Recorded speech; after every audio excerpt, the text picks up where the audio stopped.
بسم اللہ الرحمن الرحیم۔ السلام علیکم ورحمۃ اللہ وبرکاتہ۔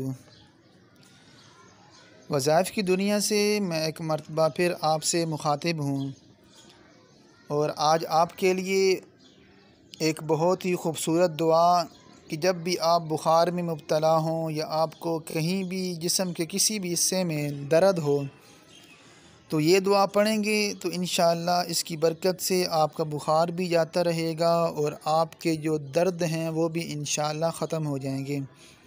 اور یہ اللہ کے محبوب پیغمبر صلی اللہ علیہ وسلم نے دعا اپنے ایک صحابی کو سکھائی تھی۔ حضرت عثمان بن عفان رضی اللہ تعالیٰ عنہ نے فرمایا کہ میں ایک مرتبہ بیمار ہو گیا تو اللہ کے رسول صلی اللہ علیہ وسلم میری عیادت کے لیے آئے اور یہ کلمات ارشاد فرمائے: بسم اللہ الرحمن الرحیم، اعیذک باللہ الاحد الصمد الذی لم یلد ولم یولد ولم یکن لہ کفوا احد۔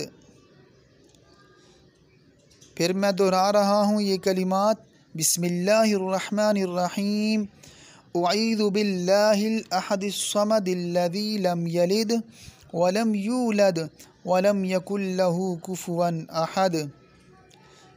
شروع اللہ کے نام سے جو بڑا مہربان نہایت رحم والا ہے۔ میں آپ کو اس بیماری سے جو آپ میں ہے اللہ کی پناہ میں دیتا ہوں، اس اللہ کی جو اکیلا ہے، بے نیاز ہے، نہ اس کا کوئی باپ اور نہ بیٹا ہے اور اس کا کوئی ہمسر نہیں۔